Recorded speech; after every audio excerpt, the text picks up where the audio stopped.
तो इतनी अकड़ और इतना गुस्सा और इतना एक है ना कि मैं राजा हूँ, ये इस डॉग के अंदर है एटीट्यूड। तो आप जब इस ब्रीड से मिलोगे ना तो आपको लगेगा कि हाँ, ये तो हाई पक्का हो सकता है वहाँ का ना चाइना के राजा का डॉग। तो ये एम्परर के खास डॉग थे, तो इतनी ज़्यादा इनकी ग्रैंड हिस्ट्री है कि इनके खून में रॉयल्टी घुसी हुई है। तो 2017 में एक स्टडी भी हुई थी, वहाँ पे ये मेंशन हुआ था कि इसके डीएनए की जो रिपोर्ट्स आई हैं उससे लगता है कि ये 300 साल पुराना है। और जो इसकी टंग जो ब्लू है वो एक आर्टिक एशिया, जो अंटार्कटिका जो है ना, आर्टिक एशिया जो है, जो ठंडा एरिया एकदम क्लाइमेट की वजह से इनकी जो टंग थी वो ब्लू हो गई थी और फिर ये ग्रेजुअली चाइना की तरफ शिफ्ट हुए थे। तो वो जो शिफ्ट होने का जो प्रोसेस होगा ना, वहाँ पे काफ़ी सारी चीज़ें चेंज हो गई थी, जो कि इनकी हाइट वाइट और कोल्ड टेम्परेचर का डॉग कैसे जाके चाइना में जाके एक छोटा शेर बन जाता है। तो उस प्रोसेस में शायद 2-3 हज़ार साल या 4,000 साल लगे होंगे। तो जो इतनी एंशिएंट ब्रीड होती है ना, किसी के बारे में भी ना आप एकदम एग्जैक्टली नहीं बता सकते हो ना। अगर आपको एग्जैक्टली पता है कि इस ब्रीड के साथ ऐसा ऐसा हुआ था, तो वो तो मतलब कुछ झोल है उसमें ना, ऐसा तो हो नहीं सकता ना।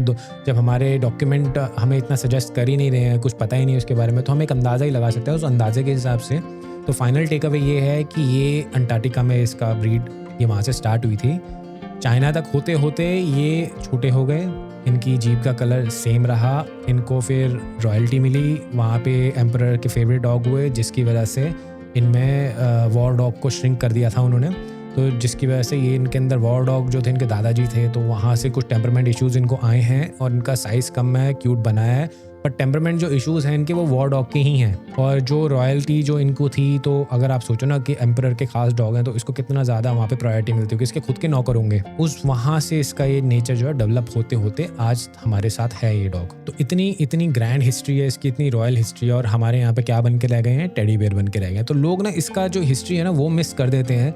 तो हिस्ट्री अगर आप मिस कर दोगे ना, उसकी डेप्थ मिस कर दोगे ना, तो आपके दिमाग से निकल जाएगा कि ये वॉर डॉग का छोटा वर्जन है। तो अगर आपको लगता है कि वॉर डॉग का छोटा वर्जन है, तो इसके अपने रिस्क हो सकते हैं रखने के ना, क्योंकि इसके अंदर लड़ाई झगड़े भरे हुए हैं। तो आप इसको एज ए टेडी बेयर लेके नहीं चल सकते। अगर आप लेने वाले ना चाहो तो आपको ये चीज़ ध्यान में रखनी बहुत ज़रूरी है।